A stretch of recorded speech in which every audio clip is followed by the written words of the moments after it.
Bonjour à tous, j'espère que vous allez bien. Une fois de plus, bienvenue sur la chaîne. Intel vient de publier un nouveau pilote Wi-Fi pour Windows 10 et Windows 11.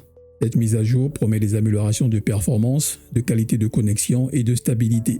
Mais attention, cela ne veut pas forcément dire que tout le monde doit l'installer immédiatement.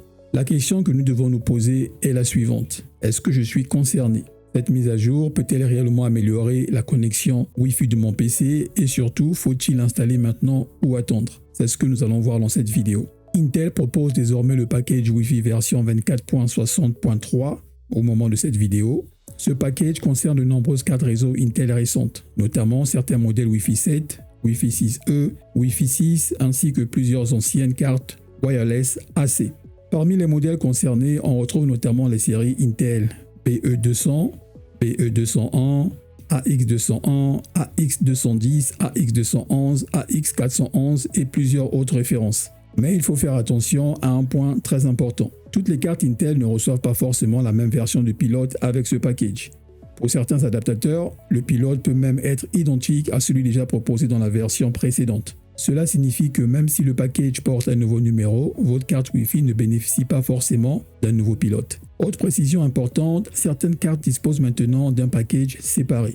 C'est notamment le cas de l'Intel Wi-Fi 6 AX200, qui n'est plus incluse dans le package principal récent. Avant de télécharger quoi que ce soit, il faut donc vérifier le modèle exact de votre carte Wi-Fi. Pour vérifier le modèle de votre carte Wi-Fi, il est possible de passer par le gestionnaire de périphérique. Vous allez simplement faire un clic droit sur le bouton démarrer, ouvrez gestionnaire de périphérique, puis développer la catégorie carte réseau. Vous y trouverez le nom exact de votre adaptateur Wi-Fi. Ensuite, vous allez faire un clic droit sur votre carte Intel, sélectionnez propriétés, puis ouvrez l'onglet pilote. Personnellement, je trouve cette méthode assez longue. À la place, je préfère utiliser un petit outil que j'ai développé qui permet d'afficher en quelques secondes les informations de la carte mère et des principaux composants du PC, y compris la carte Wi-Fi. Vous le trouverez dans la description pour ceux qui en auront besoin. Vous pourrez ainsi vérifier la version actuellement installée sur votre ordinateur. Alors pour ma part, ma carte réseau c'est la AX210, donc Wi-Fi 6, et la version je suis en 24.50.0.4. La dernière mise à jour a été faite le 20/05/2026, donc au mois de mai. Maintenant parlons de la question la plus importante, faut-il installer ce nouveau pilote ? Pour ma part, si votre connexion Wi-Fi fonctionne parfaitement, que vous ne rencontrez aucune déconnexion, aucun ralentissement inhabituel et aucun problème de stabilité, il n'y a pas forcément d'urgence. Je prends un exemple, je veux lancer Speed Test. Pour ma part, le ping, je suis à 3 millisecondes, ce qui est super bien. Et au niveau du téléchargement, je suis à, on va dire, 7000 quelque chose. On attend l'upload.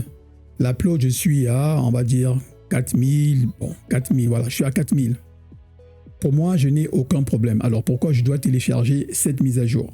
En revanche, si vous rencontrez des déconnexions fréquentes, une connexion instable, un débit anormalement faible ou des problèmes apparus après une mise à jour de Windows, cette nouvelle version peut être intéressante à tester.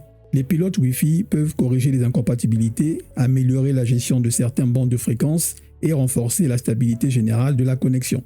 Mais surtout, ne vous attendez pas systématiquement à une augmentation spectaculaire du débit. Dans la majorité des cas, ce type de mise à jour vise surtout à améliorer la fiabilité, la compatibilité et le comportement de la carte réseau. Les utilisateurs de matériel récent peuvent également être particulièrement concernés. Pour profiter pleinement du Wi-Fi 7, il faut disposer d'une carte compatible, d'un routeur compatible et d'une version récente de Windows 11.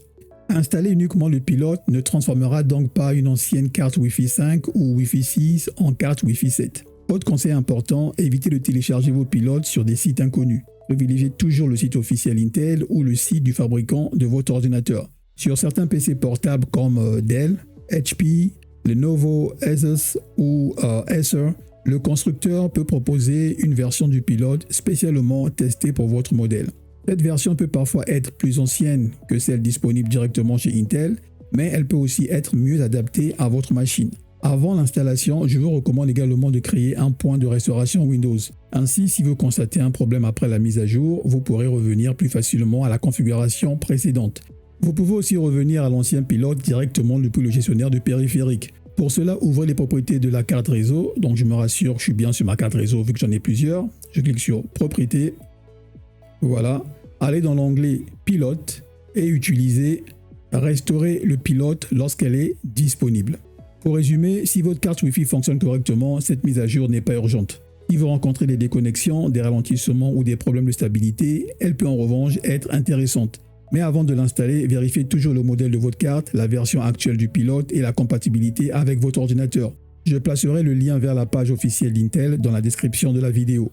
Dites dans les commentaires quelle carte Wi-Fi Intel vous utilisez et si vous avez constaté une amélioration après la mise à jour. Votre retour pourra certainement aider d'autres utilisateurs possédant le même modèle.